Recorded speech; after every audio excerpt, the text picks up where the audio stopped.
resurrection is not just historical. It is practical. No?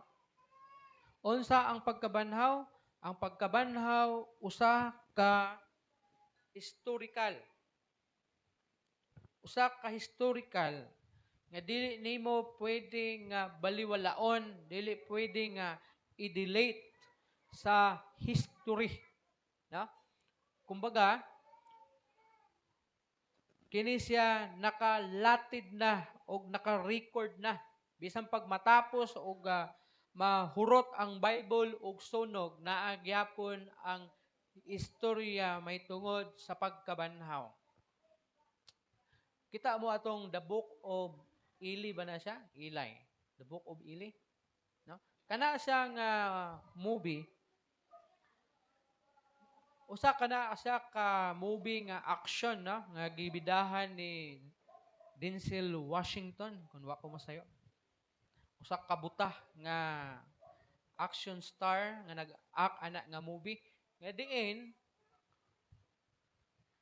nagdala siya og usa ka libro nga mao ang Bible. Ug kana siya nga istorya murag pagkatapos na sa kapanahunan, tapos na sa kalibutan. I mean, sa Great Revelation. Tungod kay ang hitabo, ang mga tao atong panahon na wala na ideya unsa ang Bible, unsa ang kinsa ng Ginoo. So may usa ka tawag nato na kaaway na gusto niya makuha ang mao nga book tungod kay gusto niya ipaila ang iyang kaugalingon na kadtong Dios nga naka-record ana nga book kadto siya. Mo'y gusto niya nga siya ang i-refer adto, nga siya ang gipasabot nga Dios katong naa sa Bible nga mabasa. And then sa diha nga nakuha gid nila ang libro, na find out nila nga ang maong libro usa ka libro nga iya sa buta. Kaya si Denzel Washington usa di ay siya kabuta. That's why nagdala-dala siya sa Bible. Nakuha gid tuod ang Bible, no? Nga iya sa buta tungod kay wa naman gyud laing kopya atong panahon na kay katapusan naman to siya sa Great Revelation og wala nay Bible kadto na lang gyud nabilin. So milahos siya sa usa ka syudad nga diin dunay printing press, no? Nga diin pag abot niya dito una siya namatay, iyahang gi reprint ang tibuok Bible pinaagi sa iyahang memory, no? Iyahang sa pana, iyahang gisulti ang tanan nga sulot sa Bible from Genesis to Revelation nga naa sa iyang unahuna para ma-reprint ang Bible, ma-produce ni atong panahuna to prove that there is God and there is Jesus, there is resurrection. So bisan unsaon, buta ko ipasabot, bisan unsaon paglaglag sa Biblia, dili mawala ang kamatuoran nga dunay Kristo o dunay pagkabanhaw nga nahitabo. In fact, sa panahon sa kanang Holocaust ba tawag ana? Katong gidakop sa mga sa German o sa ilado nga usa ka German nga si Hitler. Wala ko masayo, si Hitler ang tanan ng mga Hudyo. Gani may istorya nga may mga Hudyo nga may langyaw diri sa Pilipinas para diri amutago gikan sa paglutos ni Hitler, no? Ang usa ka Germanian nga diin mi latagaw, mi katag sa tibuok kalibutan ang mga Israelites tungod kay bana-banaan ni atong panahona nga there are 500,000 ka mga Hudyo nga gi-persecute adto pinaagi sa pagsunog kanila nga pabaliktad. And even mga Bible atong panahona ginasunog tanan para lang i-erase ang istorya may tungod sa manluluwas, may tungod sa pagkabanhaw. Pero wala gyud. Wala gyud nahimo. Ug gani in fact may istorya na may usa ka palasyo na ang tag-iya sa mao nga palasyo usa ka tao nga diin laglag niya ang tanan ng mga Bible. Isa siya sa mga tao nga ginatinguha niya nga walaon ang Bible. Pero sa istorya unsay nahitabo? Paglabay sa panahon ang mao nga palasyo nahimong usa ka Bible printing press. Can you imagine? So bisag unsaon pa ang Bible aron bisag unsaon pa pag-delete sa history, dili na ma-delete ang history. Bisag mawala pa ang Bible, generation to generation, magtakod-takod og istorya nga dunay istorya nga susama niini. Adunay istorya sa Bible. Bisag wala na nimo mabasa sa Bible kay wala na Bible, mutakod ni sa nga istorya og madala hangtod sa sunod-sunod na mga henerasyon. Pero di pod na sa itugot sa Ginoo kay ang kamatuoran mauman ang maghatag og kagawasan. Now, sama sa gingon, resurrection is not just historical, but it is also practical. Why? Because God's power, ang gahom sa Ginoo, makahimo man kanato nga makadaog sa sala o sa mga pagsulay. Unsa ang gahom sa Ginoo? Ang gahom sa Ginoo mao ni makatabang nato aron makaya nato nga madaog ang sala o ang mga pagsulay sa atong kinabuhi.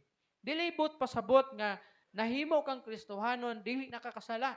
Dili but pasabot nga nahimo na kang Kristohanon dili na ka maka-feel og kanang kasakit diha sa mga pagsulay. Makasinati ka ning tanan. Kay even si Jesus Christ kanunay kuning balik-balik. Iningon siya nga tungod kanako dinhi sa kalibutan kamo pagasakiton. So we are not exempted sa mga pagsulay. Pero ang gahom sa Ginoo magtabang kanato aron madaog nato kini na mga sala nga nagahagit sa ato ang kinabuhi ingon na sumusunod sa atong Ginoo Kristo ug mutabang kanato aron magmadaogon batok sa mga pagsulay sa kinabuhi. Pamalandungi ang battery nga nakakonekta sa charger. Ang battery nga nakakonekta sa charger diha sa source of power mo produce kini og power diha sa mao nga battery. Aron sa diha nga wala na ang mao nga aron nga ang mao nga battery aduna siya power. Nabisan og wala na siya nakasaksak dito wala na siya naka-charge, makahatag yapon siya og power. For example, battery sa sakyanan. Pag malubat ang mga battery, i-charge nimo. Pag ma-full charge siya, imuhang tanggalon, and then makapadagan siya sa imong sakyanan, makapaandar siya. The same sa cellphone. Ang imong cellphone na wala na charge, meaning empty siya, wala siya power, dili siya makakaya sa imong cellphone. Bisag usaon nimo og switch, power off, power on, power on, di gid siya mo on. No? Kay wala may power ang battery. Pero sa diha nga na full charge siya, maka-on na siya sa imong cellphone. Unya, magamit na nimo siya. Texting, chatting, scroll, no? Magamit na nimo siya kay doon na may power. Kita usab nga naka-charge sa power sa atong Ginoo Hesukristo nga kita nga konektado, like charger, connected ta kang Jesus Christ, makaangkon kita og gahom nga diin mupuno kanato. O kini nga gahom maoy mutabang kanato para ma-overcome nato ang temptation. Just like kay Joshua, no? Si Joshua usa ka example sa pagdaog niya sa temptation. Kaya nga naman, sa diha nga gikaibgan siya sa asawa ni Potiphar ug buot unta nga kanang makigdulog ang asawa ni Potiphar kay Joshua, pinaagi sa pagtintal kaniya ni atong higayuna. Unsay giingon ni Joshua sa asawa ni Potiphar? Ingon niya, dili ako makahimo sa pagpasipala kanimo tungod kay Potiphar, o dili ako makahimo sa pagbuhat sa ingon tungod kay Potiphar, ug labaw sa tanan, dili ako makahimo sa pagpakasala sa akong Dios. O see? Na-overcome niya tungod kay powerful man siya. Ug ang gahom nga iyahang nabatunan na angkon niya kini pinaagi sa Ginoo. The same pud na sa tuwa. Di man ta exempted sa temptation, pero ang gahom ni Jesus nga naa sa tuwa mao kini ang mutabang kanato para madaog nato. Ug kun moabot man ang mga pagsulay, ang gahom usab sa Ginoo nga naa kanato mao ni mutabang kanato para mapiog nato, mapildi nato ang mga pagsulay sa kinabuhi. Tan-awa si Prophet Jeremiah. Si Prophet Jeremiah, gitawag na siya og the weeping prophet. Nganong gitawag man siya og the weeping prophet? Kay according sa iyahang book, ang Lamentation, ang libro sa pagbangutan, miingon siya, wala nako kasinati og unsay kalipay. Pero ingon niya, ang gugma sa Ginoo adlaw-adlaw. How come nga moingon siya nga naka-feel siya sa gugma sa Ginoo pero wa na siya makasinati og kalipay. Ha? Wala siya makasinati og kalipay kay grabe mang mga paglutos niya. Ihulog siya dito sa balon, nga walay tubig, batuon siya, tamayon siya, di siya tuuhan sa mga tao, na siya propita sa Ginoo. Ingon niya, wala nako ka feel, wala nako kasinati kung unsa ang kalipay. Unang-hunaaw, unsa siya nga klase nga pagbati. Pero ningon siya, ang gugma sa Ginoo kanako adlaw-adlaw. See? Nganong miingon man siya nga nasinati niya ang gugma sa Ginoo pero wala siya kabalo unsay kalipay tungod sa power sa Ginoo. Nadaog niya ang mga pagsulay, ang trials. Si Job, kay kun kita siguro sa sapatos ni Job, dugay ratang ni talikod sa Ginoo. Ngano man? Ikaw ko daw mamatay na imong 7 ka mga anak. Mapupri ka kay ang imuhang makabtangan na hulog dito sa tungod sa earthquake. Ang uban gipangkawat, ang uban kay hulugan sa Ginoo og kalayo. Nya ikaw lang nabilin.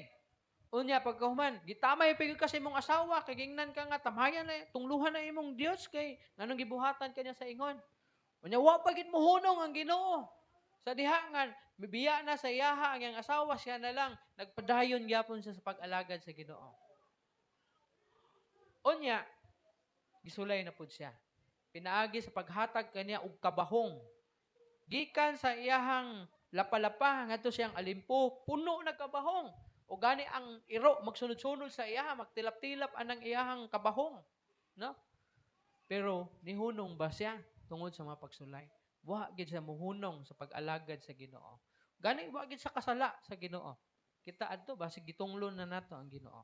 Now, first ay atong mensahe day the resurrection or resurrection power and action. First, accessing resurrection power. How to access niining gahom sa pagkabanhaw. Pinaagi sa pag-ampo o pagdepende sa balaang espiritu. Now, mahimo kang powerful, mao ni sabto nato. Naa naman ang Ginoo sa imong kinabuhi. Katong panahon na mituo ka kaniya, midawat ka kaniya as your Lord and Savior sa imong kinabuhi, naa na sa imuha. Ang gikinahanglan na lang nimo is magmainampuon ug mo depende sa balaang espiritu. Why? Kay kung dili ka magmainampuon, pasabot ana, dili ka powerful. Wala ka naka-charge. Kay wala ka ga-pray. So kinahanglan magmainampuon ka, kay ang pagmainampuon usa kini siya ka panalipod o salasag aron dili ka madaog sa temptation o sa mga pagsulay sa kinabuhi o pagsalig sa balaang espiritu. Kaya nga naman, ang balaang espiritu, mag-usa man gud sila sa imuhang pag-ampo. Ga-pray ka guidance. Ang balaang espiritu, mao ni ang mutudlo nimo, unsaon nimo. May usa ka istorya, kini si Pastor Laurente, familiar man siguro mo. Papa ni Disan, nga nagpuyo diha sa inyo ha. No, diha Ilaros nga balay. Istorya sa Sakua. Niadto sila sa Mawab. Mawab kung ako masayop. Or diha sa, basta diha as, di oro. Gabi eh. Gabiing dako. Sila pauli na diri sa Davao. Pero ga-pray sila sa Ginoo. Then while gabiyahe sila, giharangan sila og upat ka armadong tao sa dalan. Istorya gid ni, iha gid kaagi niya. Karon kay pastor man sila, ga-pray sila sa Ginoo. And then gipara sila. Pagpara sa ilaha, kay naa may mga armas, di man to mga sundalo kay mga PE man tong dagko, no? So ang ilang gihimo, with the guidance of the Holy Spirit, singgit sila. Kanang paghunong, action og naog, kay gipanaog man sila, pag naog nila, dive diretso sa sakyanan din sutoy. Na? Ano man, kabalo sila, nga dunay daotang mahitabo sa ila, o dunay buhaton nga di maayo sa ila. So kinahanglan nimong mag-pray og guidance pud sa balaang espiritu. I mean, mag-pray ka para ang balaang espiritu mag-guide sa imuha. Kung asa ka muadto ba ka o dili, ano man na. Mabitan maingon siya nga murag kanang di lagi ko kaadtuon. Maingon sila nga basin kuan siguro ana. Naday duda nga basig nay mahitabo sa kuad to, di ba?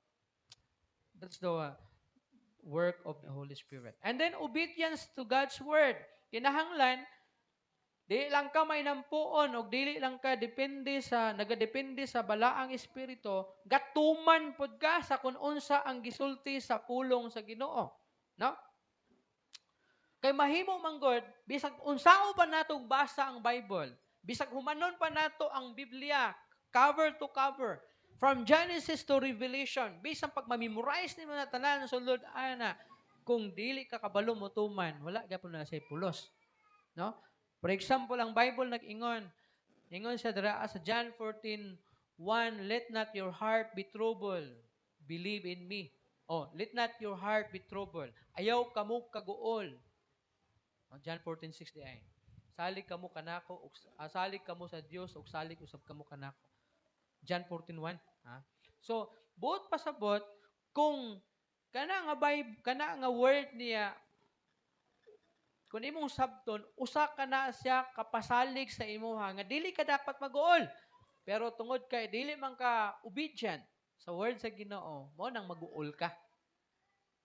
Pag ingon sa Bible, seek ye first the kingdom of God and His righteousness, and all these things shall be added unto you. Pero kay dili man ka obedient ana, gusto ka og panalangin, pero di man pud ka mangita sa Ginoo. Di wala gyapon. So mahimong kawang bisag pagbasahon nimo ang Bible, bisag huruton pa nimo na tanan, kung dili ka kabalo motuman kung unsang nakasulat sa Bible, kung unsay gitudlo, unsay bawal, unsay pwede, kung di ka kabalo motuman, wala nay pulos, no? Now, another thing, faith in God's promises. Dapat mutuo ta sa saad sa Ginoo. Pag ingon sa Ginoo nga I will never leave you nor forsake you. Dapat mutuo ka na. Pag ingon sa Ginoo nga sa ulahing mga adlaw, sa adlaw sa pagpamanhaw, ikaw mabanhaw, dapat mutuo ka na. Dili kay karon luwas ka pero nagduha-duha ka kung malangit ba ka o dili. Mituo ka nga doon nga si Jesus namatay para sa imo. Mituo ka og midawat ka kaniya as your Lord and Savior sa kinabuhi. Pero gaduha-duha ka kung langit ka ako o dili. Mura So dapat mutuo ka sa saad sa Ginoo nga ikaw nga ingon pagana itong gibasa nato ni Agi nga bisan ikaw mamatay, ikaw mabuhi. Kung ikaw may pagtuo kang Ginoong Kristo, meaning mabanhaw ka sa adlaw sa pagpamanhaw. And lastly, living a victorious life. So, ingon na nakaangkon sa gahom sa pagkabanhaw, kinahanglan magkinabuhi ka diha sa kinabuhi nga madaugon. Daghan Kristohanon, murag wala makaangkon og kadaugan. Nga dapat, ang usa ka Kristohanon, kay nagpaila man ka nga Kristohanon, na si Jesus sa imong kinabuhi, magkinabuhi ka nga madaugon, alive, dasig, kanang confident nga kaya nimo ang tanan uban sa tabang sa Ginoo. Manay ingon diri living a victorious life over sin, fear, and worldly challenges. Magmadaugon ka sa kinabuhi, batok sa sala, batok sa kahadlok, batok sa mga kalibutanon nga hagit sa imuhang kinabuhi. Sa basa ko gingon, dili man ta exempted ani. Ha? Makasala man ta, mubati ta kahadlok labi na og kanang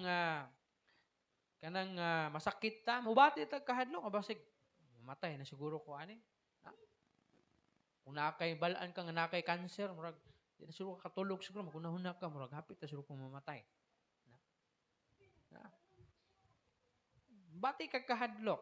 Worldly challenges. Unsa man ipasabot sa worldly challenges? Ang kalibutan makipagkumpetensya sa imuhang spiritual life. Gusto kang mag-serve sa Ginoo, pero ang kalibutan gusto niya dalahon kaniya dito sa palayo sa Ginoo. O ni ang gibati ni Paul. Ingon niya, gusto ko mohimo og maayo. Pero sala ang akong mahimo. Mo ni ang tawag kalibutanon ng mga challenges. Gusto ka mag full-time sa ministry, pero ang kalibutan, iyang ipabati sa imo, ipa-feel sa imuha nga, uy, palit sa og balay, palit sa og sakyanan, pagtigom sa og kwarta. Ano man na, imbis nga mag full-time ka sa ministry, di ka full-time, di ka kaalaga, bitaw no, sunod na siguro ko magpastor. Kay wala pa man ko sakyanan, wala pa ko balay, wala pa ko kwarta, no? Makikumpetensya ang kalibutan sa imuha. Mingon ang Ginoo sa imuha nga mingon ang Ginoo sa imuha nga mag-eskwela ka unya magmatinud-anon ka sa kuha. Ingon pod ang kalibutan nga eskwela sa ayaw apil-apil ang simbahan. Kay di ka mag-eskwela, muubos imong grade kay dito ra man imong naong simbahan. O di ba? So mo na mayon ka di sa ako mo support sa simbahan, mag-focus ako sa kong pag-eskwela. Mao nay gitawag worldly challenges. Gusto ka nga mag-serve sa Ginoo pero tungod kay wala kay kwarta, daghang kag mga pangandos kinabuhi, gusto pa ka ani ana mo na hinungdan nga imbis maduol ka sa Ginoo malayo ka niya kay naminaw man ka sa hagit sa kalibutan. So mana ang atong buhaton kinahang o ang usa ka Kristohanon kinahanglan magkinabuhi sa usa ka madaugong kinabuhi. Spiritual growth and fruitful service, no? Ang usa ka Kristohanon nga magmadaugon, mahimong victorious siyang kinabuhi, siya mutubo. Og dili lang siya basta-basta mutubo, siya pagyud mamunga diha sa iyahang buluhaton nga diin asa gipabuhat sa iyaha. Meaning mo excel ka. For example, worship leader ka. Mo excel ka sa imong pagka-worship leader. For example, worship leader ko, murag ani ra man gyud siguro ko. Dili ka inana oy. Dapat mo excel ka. Meaning, kung ang imuhang kaniadto nga ang imuhang pag-lead sa worship kay lead lang, kulang sa pag-ampo, malit sa practice, ang imong himuon kay dapat mo excel man ka. So dapat naga-pray na ka, naga-adto na ka sa practice on time. Mo na pagpasabot nga naga-excel ka. Pero kung moingon ka nga, ay, tama na siguro ko dili gusto ang Ginoo ana. Gusto ang Ginoo nga ikaw mutubo og mahimong magmabungahon diha sa imong pag-alagad sa iya. Fruitful service. Kung asa ka gamiton sa Ginoo, dapat mo excel ka. Di bitaw sa trabahoan sa mga kumpanya, kinsa may tagaan og promosyon sa kumpanya. Kadtong ni excel. Di ba? Dili butong mga katong gitawag na mga tawag ana nilang uban gani. Kanang namanggoy uban na sip-sip. Ang tawag, sip-sip para ma-promote. Dili po ang sip-sip, lahi po ng sip-sip para ma-promote. Naay mga tag-iya na i-promote ka tungod kay deserving ka, tungod kay nag-excel ka diha sa imuhang posisyon. Na? For example, usa ka lang ka janitor. I remember sa usa ka silingan namo nakapalit og balay ay yuta diha tapat namo. Ingon ko sa iya, taga-asa day ka sir? Ana sa taga Cavite. Pero Bisaya na siya. Nanay masagol Tagalog lang gamay. Na? Anak ko nga, yun sa nimo pag-abot sa Davao. Ingon niya, nag-abot ko sa Davao 16 anyos. Kaya ako pag-anhi diri Nianhi ko kay naglikay ko sa recruitment sa NPA. Dito silang lugar. So ano ko kinsay kauban mi anhi nimo diri sa Akura. Nag-eskwela ko kay gingnan ko sa kong papa nga musibat na lang ka kay paring basin ma-recruit ka adto na lang kag Davao. So diri sa Davao, ug ingon niya, gayon sa nimo pag nasa nag-working ko diri sa Davao, asa ka nagtrabaho? Asa sa Hulsim, no? So while ga work sa Hulsim, say trabaho nimo? Utility, tig limpyo, tig map, tig timplag kape siguro anang mga nasa mga tag-asa sa opisyali siguro diya. And then kalaunan nakahuman siya sa iyang college niya, ha? Kahuman siya sa iyang college niya, sa iyang kurso nga related anang Hulsim siguro. Himo siyang engineer nila dira. And then nahimo siyang supervisor. Oh. Mo ni tawag excellent, no? Dilibot pa sabot utility ka lang, hanto mamatay ka, mag-utility lang gyapon ka na wala kay plano nga mo excel ko unta sa ko ang kinabuhi. The same pud na sa tong pag-alagad sa Ginoo. Ayaw sugot na magstay lang ka ana. Dapat mo excel ka. Mo grow ka. So, ingon pa ang usa ka illustration sa usa ka kahoy. Kinahanglan nimong i-pruning ang kahoy o ang prutas para mudaghan og bunga, para mudaghan ang bunga. The same pud na sa atoa. Kinahanglan ta nga i-pruning niini ng mga pagsulay, niini ng mga temptation sa kinabuhi para mamunga ta. No? Kay kung di ta sulayan, magkumpiyansa manggud ta sa atong kaugalingan. So mana ato ang mensahe karon na kagabion. So hagi og hagi ako sa inyo ha. Kinahanglan magmadasigon diha sa pagka mainampuon og kinahanglan kusgan